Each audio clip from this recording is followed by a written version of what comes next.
Welcome to math solutions. Dear students, आज पढ़ने जा रहे हैं हम लोग अरिथमेटिक प्रोग्रेशन। उससे पहले कि हम स्टार्ट करें अरिथमेटिक प्रोग्रेशन, हम थोड़ा रिव्यू करते हैं कि हमने इससे पहले क्या पढ़ रखा है। हमने सीक्वेंस पढ़ी है as order list of objects, उसकी टर्म और उसकी पोजीशन के बारे में पढ़ा। फिर हमने ये पढ़ा कि ये सीक्वेंस एक सिर्फ ऑर्डर लिस्ट नहीं होती बल्कि एक logical rule based order list होती है। फिर हमने उसके बाद इसको मैथमेटिकली पढ़ा एज अ फंक्शन। इसकी domain subset of natural numbers होती है और अगर इसकी टर्म्स यानी कि इसकी रेंज के एलिमेंट्स फाइनाइट हो तो इस सीक्वेंस को फाइनाइट कहते हैं, और अगर ये टर्म्स इनफाइनाइट हो तो इनफाइनाइट कहते हैं। फिर हमने पढ़ा कि सीक्वेंस को प्रेजेंट करने के तीन मेथड्स होते हैं, या तो फ्यू नोन टर्म्स की मदद से, या फिर जनरल टर्म फार्मूला, या फिर एक रिकर्सिव फार्मूला। ये तीन टाइप्स के ही प्रेजेंटेशंस के मेथड जो है सीक्वेंस के लिए, वो हमारे सिलेबस का हिस्सा है। फिर हमने सीखा कि प्रोग्रेशन का और सीक्वेंस का क्या फर्क है, इसके बारे में डिटेल लेक्चर्स मौजूद हैं। फिर हमने पढ़ा कि चार किस्म की प्रोग्रेशन में top of the list arithmetic progression है। So today's lecture is dedicated to studying arithmetic progression. हम फॉर्मल डेफिनेशन से इसके समझने से शुरू करेंगे। ये हमारे रियल लाइफ में अरिथमेटिक प्रोग्रेशन एक इंपॉर्टेंट रोल प्ले करती है और वेरियस एप्लीकेशंस हैं।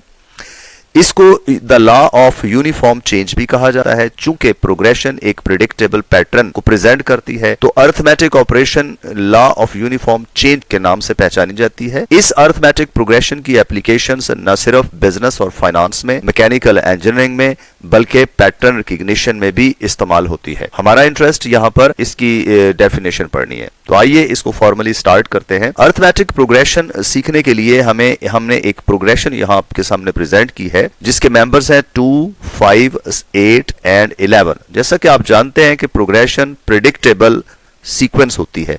आप इन टर्म्स को देख के प्रिडिक्ट कर सकते हैं कि नेक्स्ट टर्म क्या होनी चाहिए। 2 से 5, 5 से 8, 8 से 11। एवरीबॉडी कैन प्रिडिक्ट कि जो नेक्स्ट है वो 14 आएगी। ऐसा क्यों हुआ?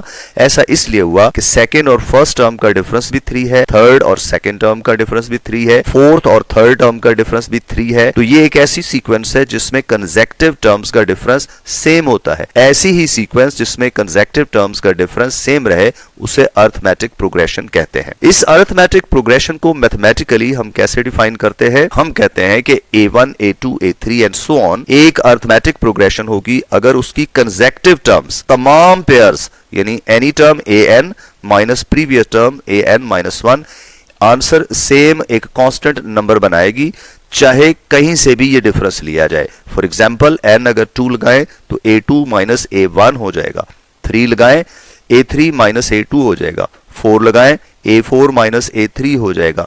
ये डिफरेंस हमेशा कांस्टेंट रहेगा। इस यूनिफॉर्म फिक्स डिफरेंस d को कॉमन डिफरेंस ऑफ AP कहते हैं और AP की पहचान में ये कॉमन डिफरेंस एक बहुत इंपॉर्टेंट रोल प्ले करता है। फर्दर हम ये देखते हैं कि वही एग्जांपल में A1 हमारे पास 2 है, A2 हमारे पास 5 है और कॉमन डिफरेंस इसमें 3 चल रहा है।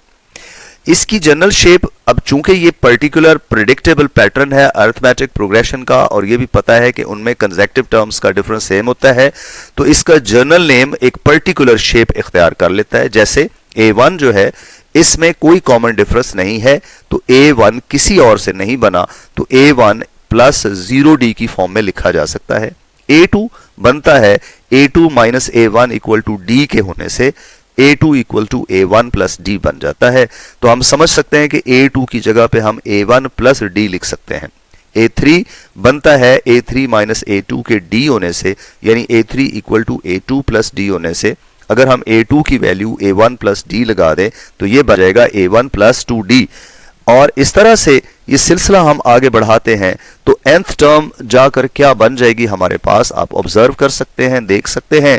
तो nth टर्म जो है वो बनेगी एक कंसेक्टिव टर्म्स के डिफरेंस से। उसी तरह का रूल an माइनस 1 जो कि इक्वल टू d होता है, इसमें an माइनस 1 राइट पे शिफ्ट करते हैं और उसकी वैल्यूज लगाते चले जाते हैं जब तक हम A1 पे पहुंचते हैं।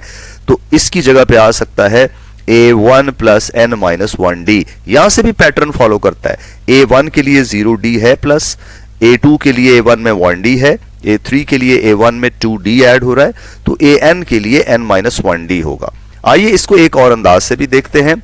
लेकिन उससे पहले हम इसको डिसाइड कर लें कि ये जिसमें n आता है, n की वैल्यू 1 लगाएंगे तो टर्म 1 बनेगी, n की वैल्यू 2 लगाएंगे तो टर्म 2 बनेगी, n की वैल्यू 3 लगाएंगे तो टर्म 3 बनेगी। सो n वाला ये वाला फॉर्मूला ये nth टर्म बनाता है, जनरल टर्म है, और ये वो मास्टर फॉर्मूला है जिसकी बेस पे सारी अरिथमेटिक प्रोग्रेशन की तमाम चीजें, तमाम कंपोनेंट्स कंप्यूट होते हैं। इसमें की फैक्टर्स जो है वो फर्स्ट टर्म a1 और d है। a1 गिवन टर्म होती है, हमारी पूरी कोशिश होती है कि हम a1 बना के चलें, d कहीं से भी दो टर्म्स को आपस में सब्ट्रैक्ट करके नेक्स्ट माइनस प्रीवियस करने से हमारे पास कॉमन डिफरेंस आ जाता है। जरूरी नहीं common difference first two terms से बनाए, जहां आपको लगे कि ये कंसेक्टिव टर्म्स इजी हैं, फ्रैक्शंस नहीं है, सिंपल है, उन्हें सब्ट्रैक्ट कर दिया करें। अब मजीद पढ़ने के लिए कि अरिथमेटिक प्रोग्रेशंस के प्रॉब्लम्स कैसे सॉल्व करने हैं, पहला बुनियादी स्टेप होता है कि हम a1 और d ढूंढें और फिर जनरल टर्म फार्मूले की तरफ टेंडेंसी होनी चाहिए। लेकिन आज के इस लेक्चर में हम ये डिपेंडेंसी तकरीबन कम करेंगे, हम और भी फार्मूले पढ़ेंगे। फर्स्ट टर्म से एंड तक जाना, एंड से वापस आना, किसी टर्म से भी कोई टर्म बनाना। So it is going to be very interesting learning these things. आइए शुरू करते हैं इस चीज को टेक्निकल पॉइंट्स की फॉर्म में पढ़ने के लिए। फर्ज कीजिए कि ये हमारे पास एपी की सारी टर्म्स हैं, लेकिन यहां डी नहीं है, a1 से लेकर a15 तक, and it is going on. अगर हम फॉरवर्ड बढ़ना चाहें, a1 से किसी भी टर्म पे पहुंचना चाहें, तो देखिए a1 से a2 पे जाने के लिए सिर्फ 1 स्टेप डिफरेंस है, प्लस d करने से a2 बनेगा। तो a2 का फॉर्मूला a1 प्लस d हमने प्रीवियस स्लाइड में भी बनाया। अगर हम a4 बनाना चाहें तो हम देखें कितनी टर्म्स हमने मिस की हैं, 1 2 3, तो a1 से 3d हमें आगे चलना पड़ेगा तो a4 आएगा। तो a4 will be a1 plus 3d। a6 बनाना चाहें तो देखिए a6 से पीछे कितनी टर्म्स बच गई हैं, 1 2 3 4 एंड 5, तो हम 5d इसमें ऐड करेंगे तो हमारे पास टर्म नंबर 6 बन जाएगी। इसी तरह से हम 7th टर्म बनाना चाहें तो अब आप प्रेडिक्ट कर सकते हैं कि 7th टर्म से पीछे कितनी टर्म्स हैं, a1 तक 1 2 3 4 5 6, तो 6 टाइम्स d ऐड करेंगे तो हमारे पास a7 बनेगा। इसी तरह से ये तो हो गया a1 से फॉरवर्ड किसी भी टर्म तक पहुंचा जा सकता है। अब आप समझ सकते हैं किसी भी टर्म तक कैसे पहुंचना है। हम ना सिर्फ ये काम कर सकते हैं बल्कि लास्ट टर्म से वापस भी किसी टर्म पर आ सकते हैं। जैसे अगर हम 15th टर्म से 12th टर्म पे आना चाहें तो हम फिर वही देखेंगे कि हम बैकवर्ड कितनी टर्म्स a12 तक जाएंगे। a12 तक पहुंचने के लिए हमें 1 2 3 टर्म्स बैकवर्ड जाना पड़ेगा। तो हम a15 से कैसे बना सकते हैं a12 माइनस 3d करके, तो a12 is a15 minus 3d। अगर हम 15th टर्म से 8th टर्म तक आना चाह रहे हैं, टर्म नंबर 8 तक, तो 15 से 8 तक 7 टर्म्स का डिफरेंस है, तो 7 स्टेप्स हमें बैकवर्ड आना पड़ेगा। So a8 can also be written as a15 minus 7d। ना सिर्फ ये बल्कि ना सिर्फ स्टार्ट से हम नेक्स्ट टर्म्स बना सकते हैं, एंड से बैकवर्ड टर्म्स बना सकते हैं, हम किसी भी टर्म से कॉमन डिफरेंस की हेल्प से दूसरी टर्म बना सकते हैं विदाउट कंप्यूटिंग फर्स्ट टर्म और लास्ट टर्म। कैसे, देखिए a4 अगर हम a7 से बनाना चाहें तो a7 से बैकवर्ड a4 की तरफ 1 2 3, यानी इन दोनों के दरमियान टोटल 3 टर्म्स का गैप बनता है, तो वो 3 स्टेप्स हम माइनस कर देंगे तो a4 बनाने का एक और तरीका भी बन जाएगा, a7 माइनस 3d। एक और देखिए, a6 से हम a14 पे फॉरवर्ड जाना चाहते हैं तो 14 और 6 तक डिफरेंस है 8 का, तो हम 8d ऐड कर देंगे 6 टर्म में, हमारे पास टर्म नंबर 14 बन जाएगी। फाइनली एक और एग्जांपल के साथ हम इसको फिर जनरलाइज करते हैं। 13th टर्म से 9th टर्म तक आना हो तो वो क्या काम है, 4 टर्म्स का डिफरेंस है, बैकवर्ड आना है, तो a9 can be made with the help of a13 using formula a13 minus 4d। अब इन सारों में ये जितने d के कोएफिशिएंट्स हैं ये असल में रिक्वायर्ड टर्म और यूज्ड टर्म के नंबर्स के दरमियान गैप है। जैसे 6 माइनस 1 5 है, 7 माइनस 1 6 है, 9 माइनस 13 माइनस 4 है, 12 माइनस 15 माइनस 3 है। सो रिक्वायर्ड और नोन के दरमियान नंबर पोजीशन का डिफरेंस है ये, तो इनकी शक्लें बन गई a1 plus 6 minus 1d, a1 plus 7 minus 1d, a9 के लिए a13 प्लस 9 माइनस 13d वही माइनस 4d बनाता है, एंड सो फोर।